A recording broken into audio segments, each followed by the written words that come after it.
This episode is sponsored by Throbbing Biological Urges. No need for Bobby to get all bothered up learning about sex when he can't do a damn thing about it anyway at his age. And with his features... Okay, so before I begin the review, I have to say that this episode is so full of sizzling social commentary and banger jokes that there's no way I'm going to be able to cover them all. I mean, I could make this video 2 hours long and dig into every little joke and nuance, but that feels like overkill.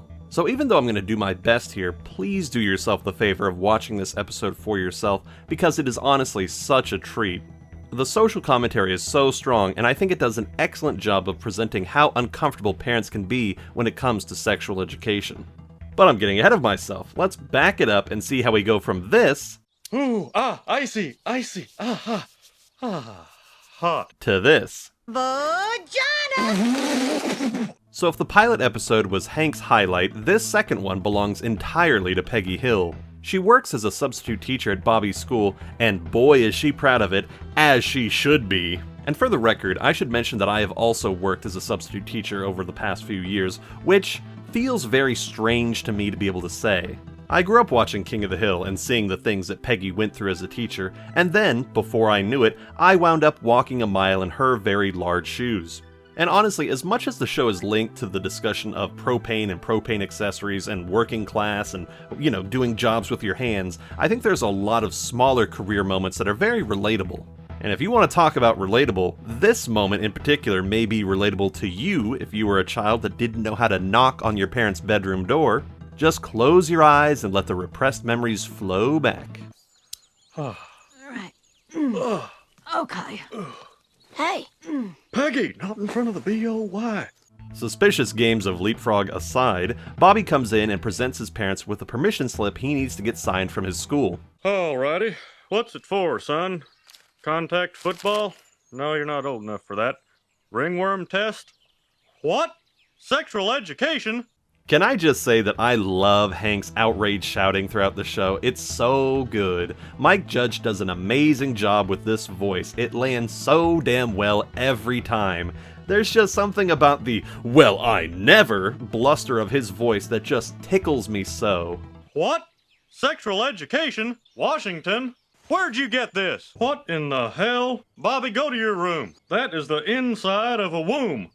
What kind of filth are you reading? A woman's womb. Say what? The Hills quickly come to the decision that Bobby should be learning about sex from his parents, which Hank quickly dumps off on Peggy. So Peggy, to her credit, goes to talk to Bobby about sex, even though it's pretty clear that she's uncomfortable and thinks discussing sex makes you less of a good person. Substitute Teacher of the Year 1996, as I recall. Oh, Hank, I'm also a decent woman. This reticence to talk about sex is an extremely common thing in American culture, definitely a leftover of the Puritan settlers' way of thinking, and it would be dishonest of the show to depict this scenario without some level of discomfort. Now, I know a lot of progressive people who would reject this episode on its face because, in their minds, allowing these sort of norms to creep back into one's mind can feel like a manipulation into feeling that this is the only true way to live, and I totally get that. However, I also believe that comedy comes from friction, and there's few subjects with more friction built in than sex. And let's not forget, this show takes place in the late 90s in Texas, and, this is just the sort of typical family archetype that was present at that time, at that place. They didn't talk about stuff like this. Boys don't have a penis, they have a ding-dong. Girls don't have a vulva or a vagina, they've got a pee-pee. And these silly pet names and general disgust with the human body have remained fresh in many Americans' minds, which means that these sort of conflicts have remained fresh. Thankfully, Bobby is able to cut through this bullshit and get right to the bone. What do you know about sexual relations? Nothing much. I'm a little worried about being a slut. Uh-huh. God, this whole back and forth is just so good. I love the difference in their comfort levels. It's amazing. From here, the guys get the subject, and we get to see a little bit of personality from Bill, finally. He's been this sort of vacant nobody until now, but in this episode he's starting to come out of his shell. And heck, while we're discussing characterization, let's get another traumatic flashback from Hank, this time from the rarely seen category of animal sex trauma.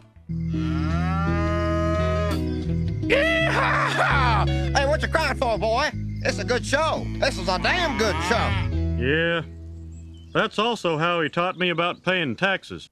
Jesus Christ. This show is off the handle with this shit. Woohoo! I know a lot of people, rightly or wrongly, that think that King of the Hill is a rather bland and toned down show. But honestly, if you were to take the time and give it a deeper look, I think that with some time and effort, you'll find that there are some parts that might be considered potentially a bit surprising.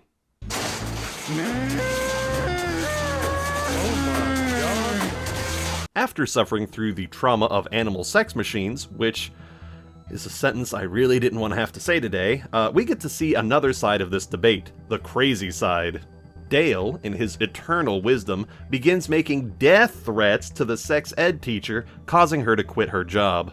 Now again, let's keep in mind the historical context. This was 1997, almost 2 full years before the Columbine shootings, and things were generally pretty tame back then, or at least tame compared to the nightmarish hellscape of mass shootings we have today, but can we just say that this was a pretty fucked up thing for Dale to do all the same? It's a little rough, and even rougher on Peggy, because as the substitute teacher of the year, she is now called upon to teach Bobby's sex ed class. So before we continue, I think it's important to say that a lot of the problems discussed in this episode remain relevant to this very day, mostly because problems in this country tend to stagnate, and, sadly, a lot of the discussions around sex and parent education versus public education has gotten even more toxic. And I'm not even talking about nuanced discussions of, gender and sexuality. This episode is talking just about the most basic, standard, heterosexual stuff. And honestly, it feels a bit tame, but then again, I did grow up getting the California sex ed program, which taught us what sex was, how to have safe sex, and that ex-Mormons make the best lovers. Okay, maybe that last one I might have found out on my own, but anyway, the point is that I'm sure this episode hits harder for people who were raised in abstinence-only programs or were told by their Amish parents to shut up and focus on growing your beard. And all of that aside, I think this episode starts to get really interesting when they begin discussing whether or not this information should be taught by parents or public schools. And if you've ever found yourself debating the pros and cons of homeschooling with a parent who has a suspicious amount of time on their hands, then you'll know what I mean. Some of these conversations can get, pretty heated. In a clever twist, because Peggy now has to teach the class, we get a clash between her professional life and her hang-ups in her personal life. And to her credit, Peggy does her absolute best to get over her hang-ups. While studying, Luann comes in to help, and we get a surprisingly calm moment of clarity here. Self-exploration is a perfectly natural exercise throughout pubescence. What's so hard about that? Luann, honey, tell me, what is it like to live without shame of any kind? Is it a good feeling? Yeah, it is. Honestly, I'm not sure how they intended for this Luann moment to land, but I'm really glad it's presented without fanfare or drama. It's left up for the audience to decide if Luann is being one of those shameless youth wallowing in her sexuality, or if she's simply free of the hang-ups of Peggy's generation. Luann's openness even causes Peggy to reflect on her own childhood trauma, where her mother, who clearly cloned herself to make Peggy, forces her precious little child to read. God, it just gets me every time.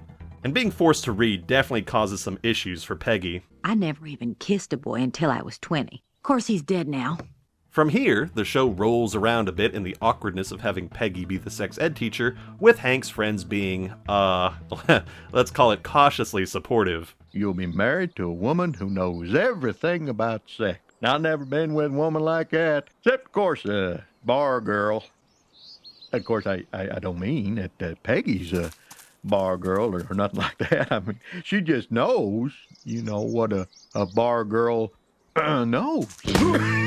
But really, it's at this point that all pretenses of neutrality fall away, and the episode makes a clear argument that all of this fear-mongering and uncomfortableness about sex can foster some unhealthy habits.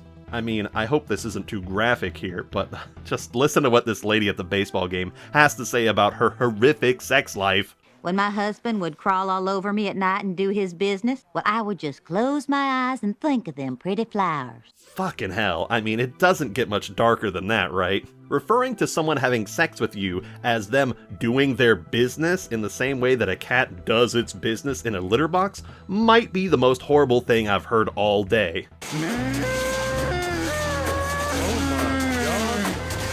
Or maybe not. Thankfully, we get a little bit of a palate cleanser moment to move past all that. Your mom's gonna teach sex ed. Yeah, I know. We're gonna get to see her boobs. So? Bobby, you're up. Your dad lost his job. By this point, it's clear that the whole world is against Peggy, and it's even beginning to take a toll on her family. Go all the way, Bobby! Go all the way, honey! Yeah, go all the way, you perv! Hank wants to be supportive, but the heat is simply too much for him to handle. His discomfort eventually becomes so great that he even turns down the chance to have his elbows lubricated. And that's not just some sloppy euphemism either. Peggy genuinely wants to get those rib ticklers oiled up. And by the way, love Hank's farmer tan here. Very accurate to us white boys. But here's the most important part of the episode. Peggy is up against the collective forces of the neighborhood, her husband's exacerbated humiliation, Dale's death threats, and her own inner struggles with shame. But importantly, she still manages to hold firm to her principles. It isn't that she's eager to talk about sex itself, it's just that she takes her commitment to her job very seriously. In her own words, she took an oath to teach students to the best of her abilities, and she's gonna do just that. And that may not mean a lot to people out there. Substitute teachers are rarely thought of as important people in the educational sphere, but I think it shows a godlike strength of character to actually care this much about a career that most people dismiss. I have personally seen plenty of subs just phone it in. Just put on a movie and let the kids play with their phones all day, and that's it. But Peggy even goes so far as to make her own lesson plans and acquaint herself with the subject she's teaching. If you can find a sub who's willing to do all of that, then you're looking at a true blue hero. She's earned that little plastic trophy, damn it. While this is happening, Hank carves and then cuts down one hell of a phallic symbol. They couldn't be more on the nose if they tried. It's great. But what's not so great is that on her way to school, Peggy actually brings a bag of, teaching accessories. Oh my. Christ, she is really gonna give them a full education. If only she, studied Spanish with such enthusiasm. While Peggy prepares to teach the class of frog-faced mutants, Hank pulls Bobby out of school and we get confirmation that Hank, indeed, works at a propane shop. Nice. As Hank continues to duck Bobby's questions about sex, Bobby eventually forms his own view on the matter, which isn't exactly healthy. Once Bobby shows what all of this repression is actually doing to his mind, Hank starts to view the situation from Peggy's point of view. If he's having trouble explaining this stuff to his son, how much harder would it be to get through this material to a whole class of snickering kids? Now, I could see some people thinking that this is a rather weird shift in Hank's attitude, but up until this point, Bobby hasn't really asked his father any questions, and it's at this point that Hank takes on the role as teacher. And unsurprisingly, Hank's instruction here is actually pretty shit. He tells Bobby that it's okay for him to think about having sex in the future because he's a boy, but if he were a girl, then it wouldn't be okay. And that point does make me cringe, but I tend not to take moments like this too seriously because I feel like they're being played for laughs.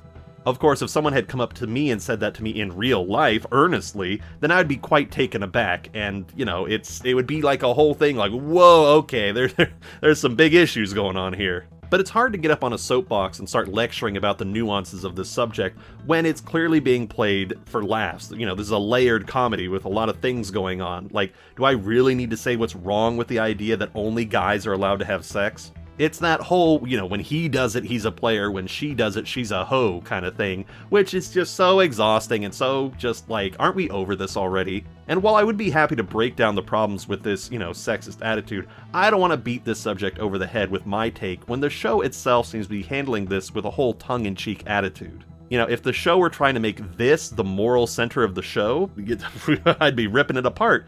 But I get the feeling that the writers trust their audience to know that this sort of thing that Hank is saying is BS. Hank even admits that what he's saying is a double standard, and that Bobby should just be happy that they got the, quote, long end of the stick on this one. And while I can think of a few moments in the show later on that I definitely want to call out for what it does, I at least can say that right here I don't feel that what's being presented is being earnest or, you know, like, hey, you should be listening to Hank right now, he's spitting some facts. Basically, I don't want to call the show out if it's doing an intentional pratfall and trying to make you laugh by its stumbling rather than an honest misstep. When it does those missteps, then I'll call it out and say, hey, what were you thinking here, guys? But this one, I'll let it go. Anyway, Hank's revelation causes him to return Bobby to class and says that his son is lucky to have the substitute teacher of the year running the course.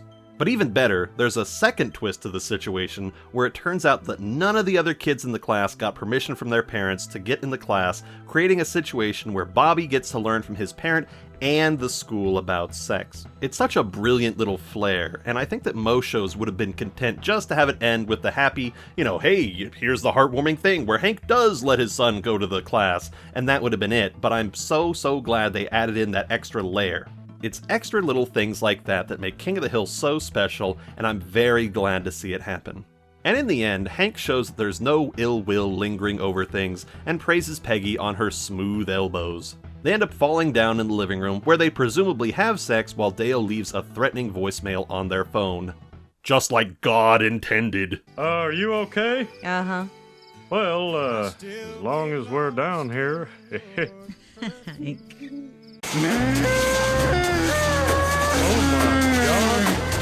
Now, while this episode is great and definitely gave Peggy a much-needed boost in her character, this isn't quite Peggy in her final form. There's still a lot more to come, and they have not even begun to tap into her explosive arrogance, which is probably my favorite part of her character.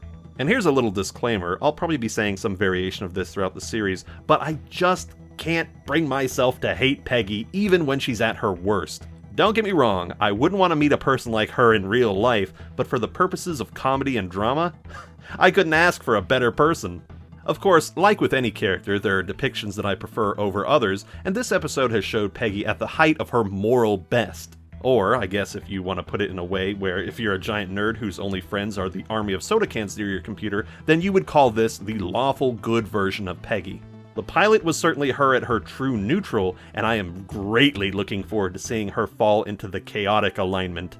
But enough about all that stuff about the wife. This next episode deals with the wonders and tranquility of going camping with the boys. The straight arrow hasn't changed a bit since I was a boy. Good lord. Alright, until then everyone, I think we can definitely say that this episode, Square Peg, has indeed been reviewed to death. Thanks for watching, and I'll see you next time. And now that you know how it's done, don't do it.